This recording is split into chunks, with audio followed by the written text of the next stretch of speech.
On this episode of womOwned, we are going to talk sex and relationships, past, present, and future, share our views on sex education, and a few details about our personal lives. Maybe more than a few. Content warning to our parents mostly. If you don't wish to hear us have honest and open talk of past and present sexual experiences, then this episode is not for you. Please don't watch. Don't watch. Don't do it.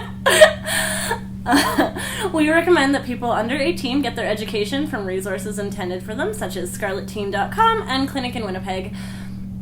So, welcome to the womOwned podcast.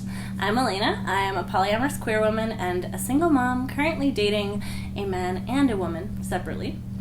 And I'm Janelle. I am a monogamish, queer, bisexual babe, happily co-parenting with my bearded angel of a husband.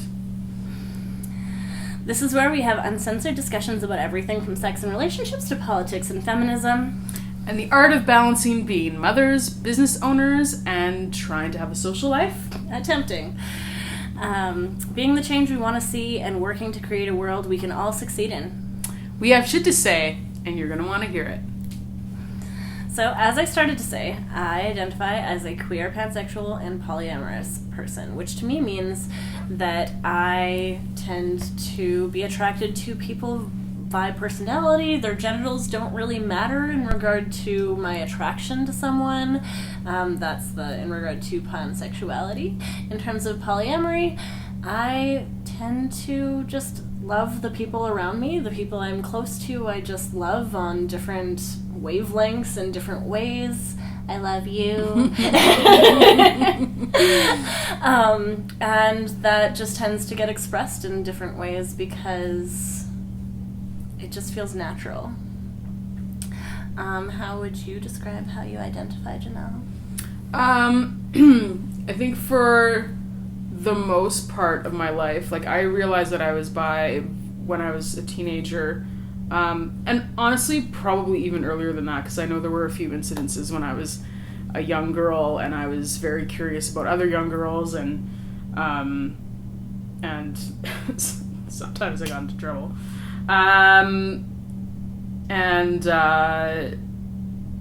But I think for the most part of my life, I thought I was monogamous, and then there was like a very brief episode of my life where I was like, no way could one man be enough for me, so definitely I'm polyamorous. And then I met the one man that was enough for me. And we were monogamous for a very long time. And technically I've always been, within the boundaries of a relationship, I've been allowed to pursue relationships with other women, which hasn't really happened very much. As I said, he's pretty decent at fulfilling all of your needs. My needs. But we'll get more recently, into that later. But recently we've been a little bit more monogamish. And you've always flirted around the idea in your relationship with him as well. Like, the idea of having a threesome or something has always been kind of on the table. I remember you talking about it even prior to our stuff. Mm-hmm. Yeah, like, it was on the table, but I don't know if it... How seriously? I don't know if it had moved from just, like, fantasy dirty talk into, like, reality for a long time. And then... Yeah, and then things happen. Life happens. Yeah. Threesomes happen. More on that later. And more on that when we're eating cupcakes. Oh, and we want to touch on the fact that, once again, Pamela's not here. Mm-hmm. She wanted to be here so bad, and obviously we'd love for her to be here, but she wasn't up to it today, so we're just sending our love, and we hope she's at our next one. Love you, Pamela. Love you, babe. Okay, so further into our current relationships, what do you see your role as in the home? Do you think that you tend to be more dominant, more submissive, more the housewife, more the... I know there's many layers to this question and answer. Okay, so we're talking everything and not just sex-wise? Yeah. Okay, so... Because we're talking relationship, okay. not just the sex. So, I think Nico and I have a pretty good... Keep talking. Pretty good blend of, thanks, Mom.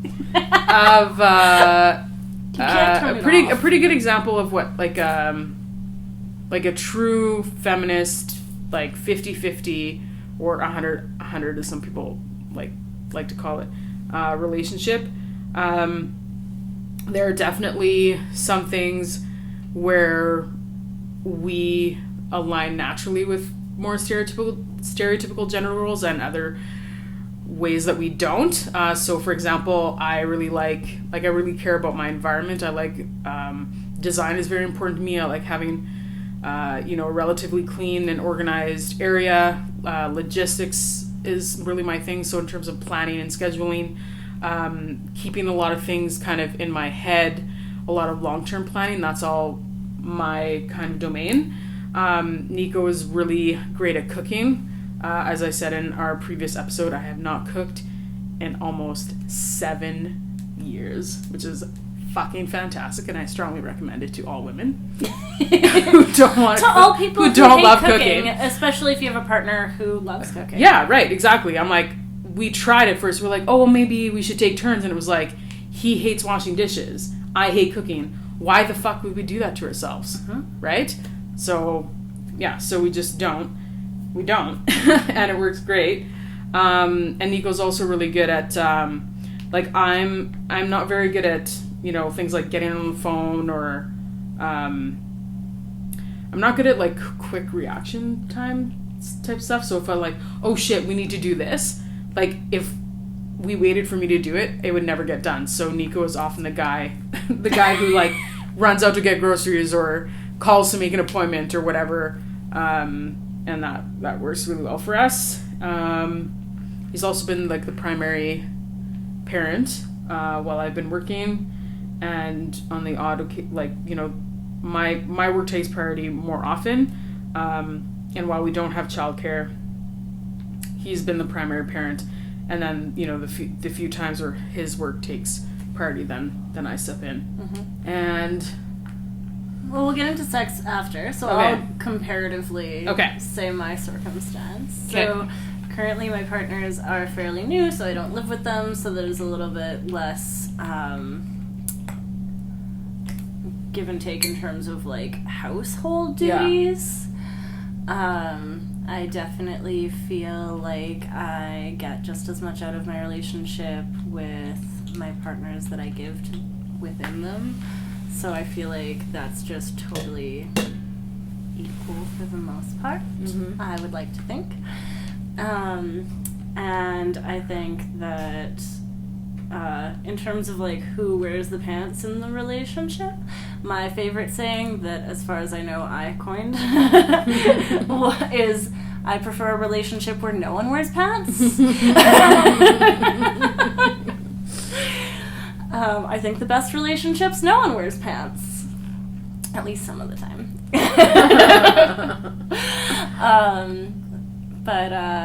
Yeah, and that's all I really have to say about the non-sexy side of things, since I'm not in a...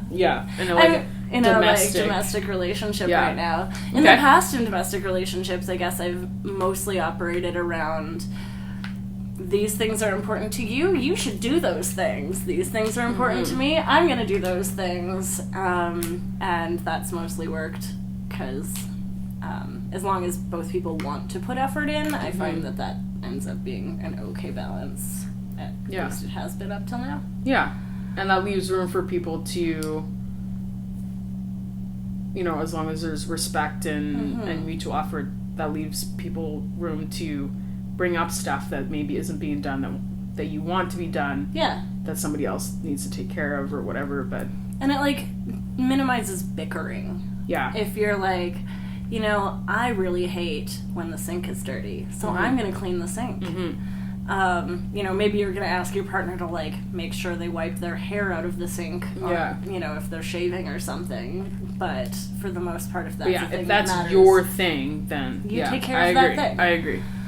And now let's get sexy. I mean, we're already.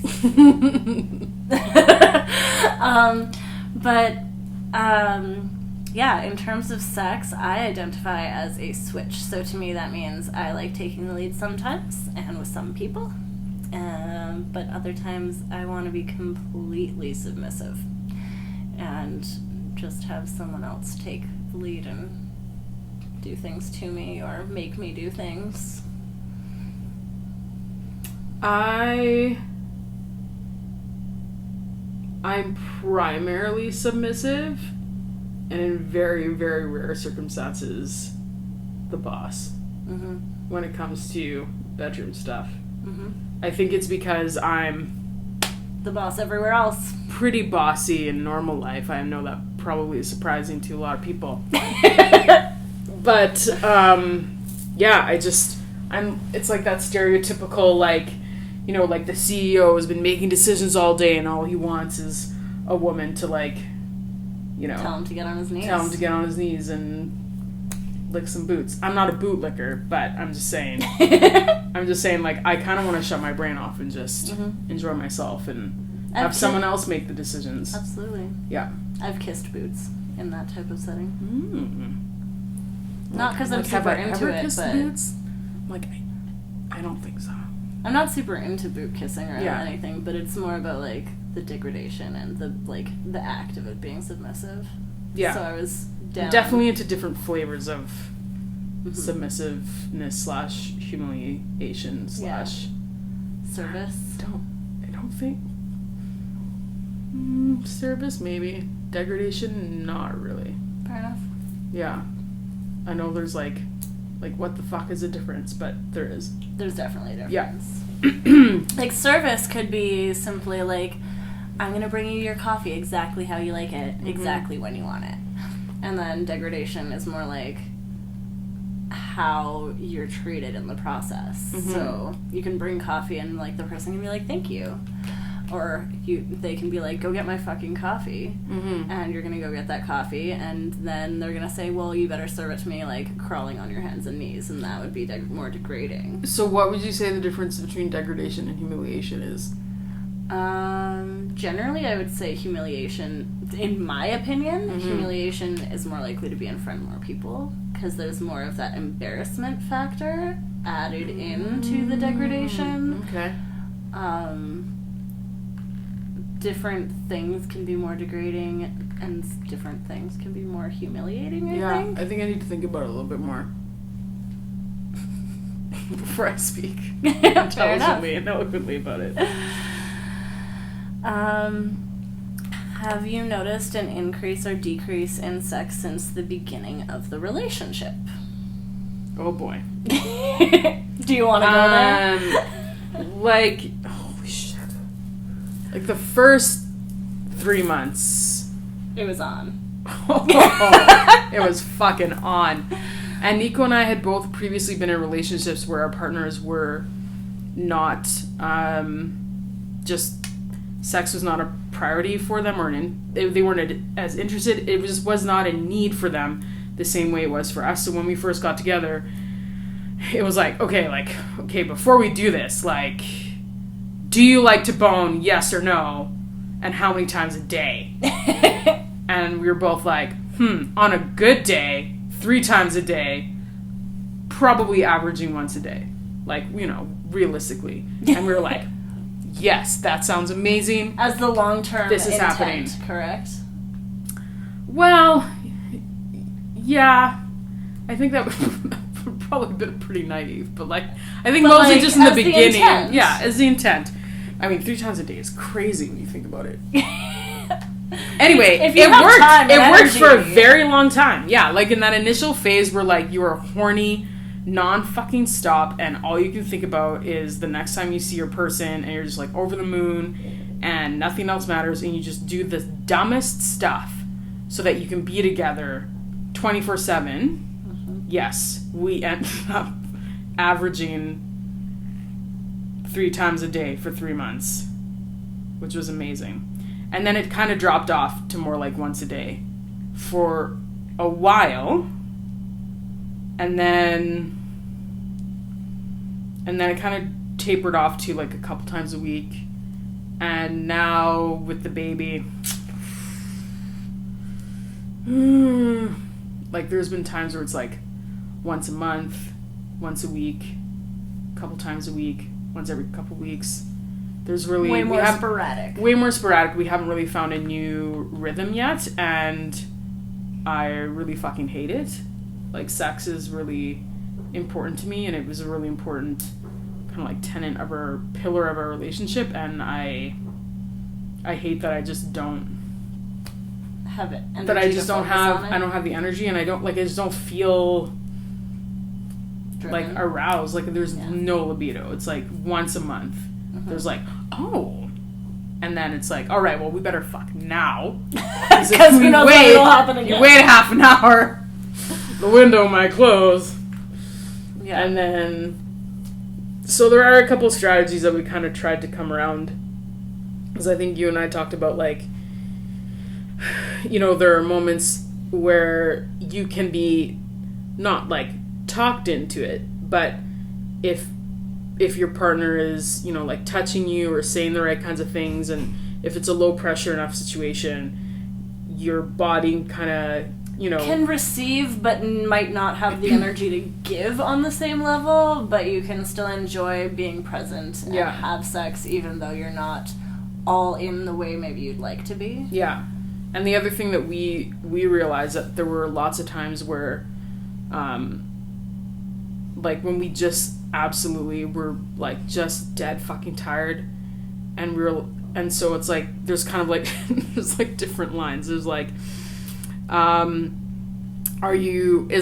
one of you have enough energy to take, like, you know, to take control and do the majority of the work? And if so, great, do that. If neither of you can do the fucking work, then but you still want to do something, then maybe you can like pleasure each other, or you pleasure yourselves together at the same time. I love mutual masturbation when the energy isn't there to give to each other, but it's still, because it still can be so connective. Yeah, it's super intimate.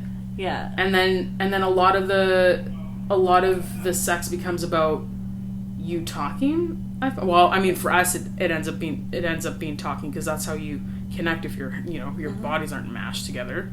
And then also close, a lot, not genital to genital. Yeah. And then a lot of times it just actually does lead into leads into like sex. Intercourse, like penis and vagina. Yeah. Other types of sexual acts together, because you are turned on together. Yeah, exactly. Yeah. So, yeah, it's definitely tapered off. I know that we'll never get back to that, like 3 times a day. 3 times a day for 100 days, basically. Like, that was amazing. It'll never happen again. But I would love to get back to, like, several times a week. Like a few to several times a week on a regular basis. I think that would be amazing. I remember there was a while where you were trying to get back in the habit, essentially, of having sex every day, and you told me, I don't remember, definitely before baby. Oh, before baby. Definitely before baby. Yeah. And you were taking turns initiating, so that neither of you would feel like there was pressure on you to initiate. Or like wouldn't feel like one of you had to initiate all the time. So I thought that was a really good idea to, like, as a sparking point, to like make both of you put that effort in. And that initially it worked okay, but because we both, because our drives were often just mismatched, or like it relied on so much timing, and then it just didn't really ever happen, because if it was their night to initiate but they didn't feel like it, then you could conveniently forget or actually forget. Yeah. Or so it didn't really happen the way that we wanted it to. But then we decided, okay, how about every night we just like get ourselves off and then see what happens. Like get ourselves off together. Yeah. And that led to sex more often and led to orgasms way more often, which is that's awesome. That's a really good potential technique. For it led to orgasms 100% of the time. Yes, which is awesome and connective, like, and being connected and being like emotionally, romantically connected. Yeah.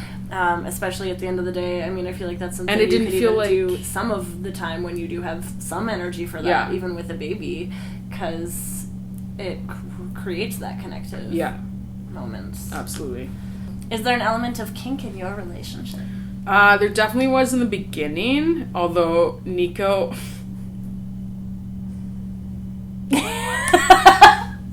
One of the reasons why it took Nico and I so long to get together is because he assumed I was like, basically like a dominatrix. And he once described his sex style to me when we were friends as like 1950s vanilla with zeal. And I was like, no one wants to be fucked with zeal. Are you kidding me? No, that's terrible. That's terrible. I mean, zealous sex, you know? No. I'm just like, I was like, dude, like, I get what you're trying to say, but no, that's wrong. No. And I was very pleasantly surprised when it did actually happen that we were actually very much on the same page. And Nico was kind of like, he says he's vanilla, and like he is. He's happy with vanilla, but he's also experimental. He's very kind of easygoing. He likes trying new things, and he's very naturally a top, really. Like, it does not take a lot to encourage him into that position, which is great for me because I don't want to have to teach someone to be a top. I don't want to have to teach someone how to top. Oh my gosh, topping from the bottom is the worst. Yeah, it fucking sucks. So we used to do a lot more kind of play and experimenting in the beginning stages, and now I think most parents will agree that especially when you have a toddler, efficiency is the main goal, I think. In all aspects. Or the best. Yeah, like, it should be fast, it should be effective, and that's it.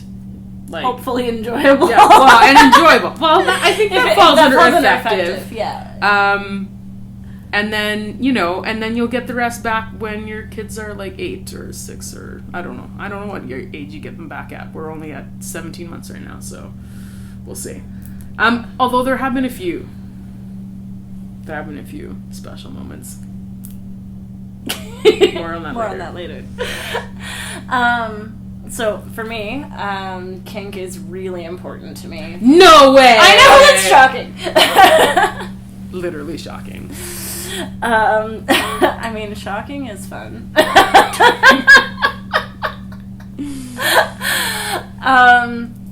Yeah, kink is very important to me in my relationships at this point. I'd like to joke that if it's not gay or kinky, I'm not interested. That's valid. Yeah. There's so many average men out there that, like, I don't know, I'm not trying to bend on that one. Like, there's some amazing women out there that I would totally have a non-kinky relationship with. Yeah. Yeah, I don't know, men just gotta, like, raise bring the bar. Bring a little something special to the table. So yeah, some level of kink is really important to me in relationships. More on that later, I think. Cupcake time! I know you guys have been like... Why is there cupcakes? Yeah, you're like, okay, you guys are talking about sex, whatever. How about these cupcakes? I know, I just wanted to lick them for the last, 20 minutes. I'm so hungry. And then... Good thing I'm a big slut, because I'm going to get to eat lots of cupcakes. And now I'm concerned that I won't get to eat as many cupcakes as I want. I feel like you're slutty enough that you're gonna eat some cupcakes. Thank you for believing in me. I believe in your sluttiness. Okay, so we're gonna play Never Have I Ever, and because Elena and I are not big drinkers, we're big cupcakers. I'm a big sweet tooth, and I think that's not. We're going to have a bite of cupcakes instead of a shot. We also thought it would be fun, rather than at the last minute we decided, since Pamela's not here and there's only 2 of us, Never Have I Ever is a fun game that would be so much more fun with more people. So we are going to have our studio audience of one, and our recording, and our amazing Sam Lair, our recording artist.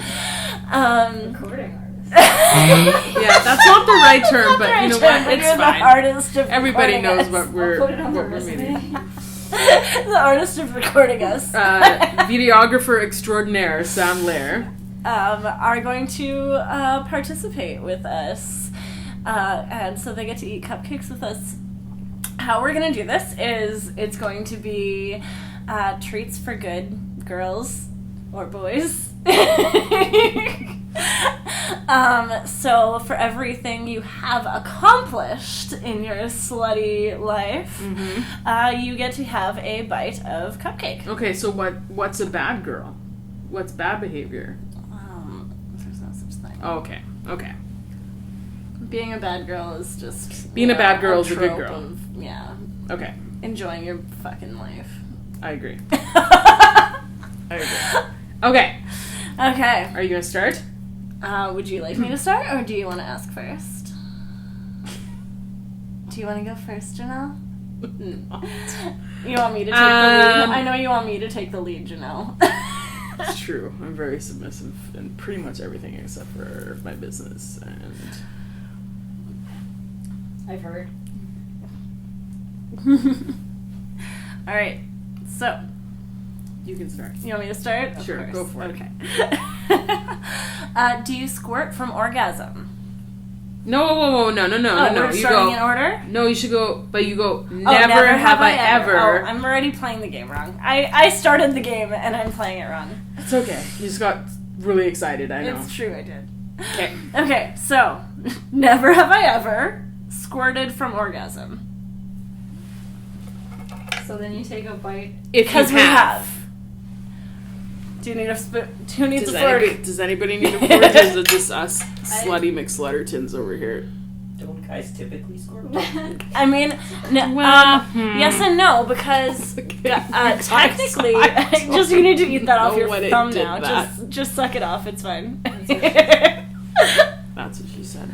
Yeah, that's exactly what she said. That's unreal. Is it good? I hope there's like 20 questions.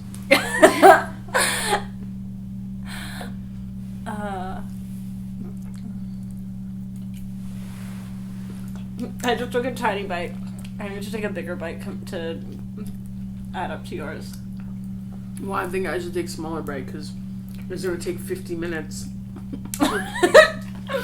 Okay. Okay. So, pick a question. Never have I ever had an orgasm without physical touch.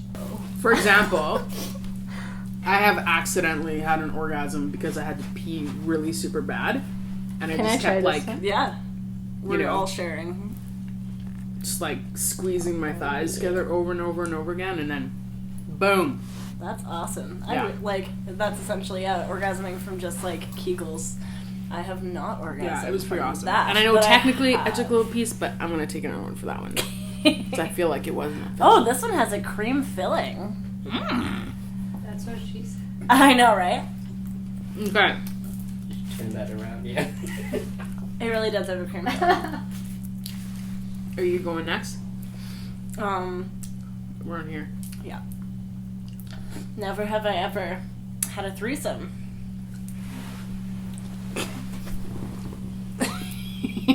Never have I ever enjoyed anal or had orgasm from just anal.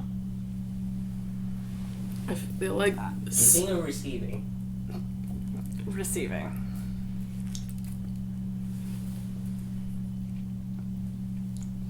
Can you have an orgasm from giving anal? I mean, if Props to you if you can. Well, like, I think that it depends what you're giving anal with. If you're giving anal with, like, fingers or a toy, you're probably not gonna orgasm. Oh, fuck me. That's for later. Okay. That cupcake's being a bad girl. He just wants to be licked so bad. But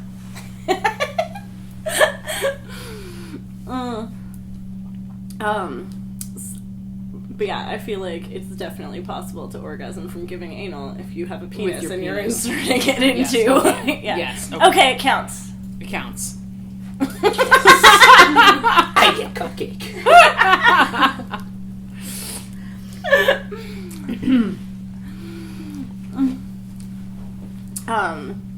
Or a double-sided dildo for women. Just saying. Could be, yeah. So, is it my turn again? Yeah. Didn't I just do the last No, one? I just did the anal one. Oh, right, you did. Never have I ever done some kind of role play. That can be basically any. Okay, but I Do would you have like. a good story about I have a good roleplay? story about a really stupid role play that we did. It started out as like completely joking, and then turned into like really hot sex. Awesome. Yeah. Okay. Tell me about it. We were on vacation in Halifax. No, Charlottetown. I'm just gonna eat cupcake off of the table. Here. And Don't judge me. I think it was like we were there for a wedding. I think it was after the wedding ceremony, but before the reception. So we were back at the hotel, kind of killing time. And for some reason, You have to tell everyone else the story. They aren't in your head, Janelle. I know. I'm like, how the fuck does this even start? But I'm like, basically, I was a coctologist, and I needed to make sure that It was still there. it was working. Yeah, You had to examine him? I had to, and I needed to subject him to some vigorous testing to make sure that everything was in working order. And it was so dumb, and so fun, and really hot, and really awesome. Awesome. So that's my roleplay story. Well, one of them, the dumbest one, the dumbest roleplay story. Do you have a good roleplay story you want to share? I don't know if I have any YouTube-friendly roleplay stories. Okay. We'll save it for next time. Never have I ever had sex in public. Define public. Anywhere that is public property. No one had to see necessarily. I want some of this red velvet over here. Now the red velvet's pretty good. I feel like I've had, you know what? I've had sex in public enough times that I think I should have at least two. At least 2 bites. Yeah. Do you have a favorite sex in public story? Yeah, I can tell. Oh gosh, I have a few. I'll give snippets of a couple. So, I've. What are you doing? Cupcakes!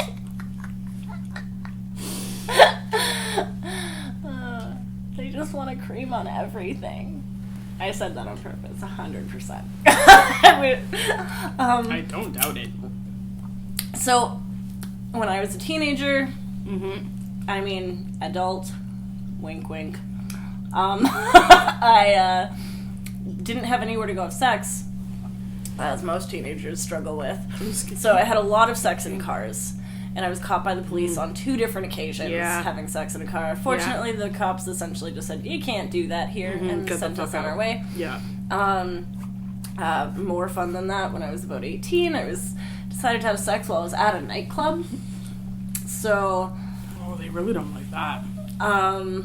I definitely got like fingered on the dance floor a couple times. Mm-hmm.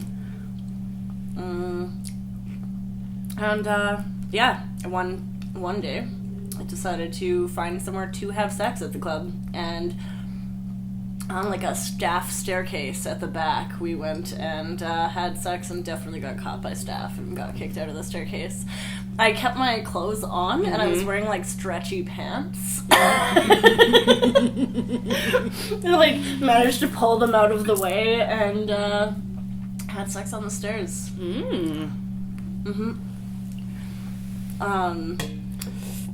More recently, I was at a kink party and I had intercourse genuinely in front of a lot of people.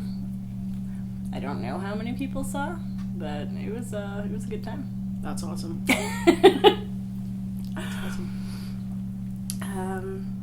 Never have I ever had phone sex.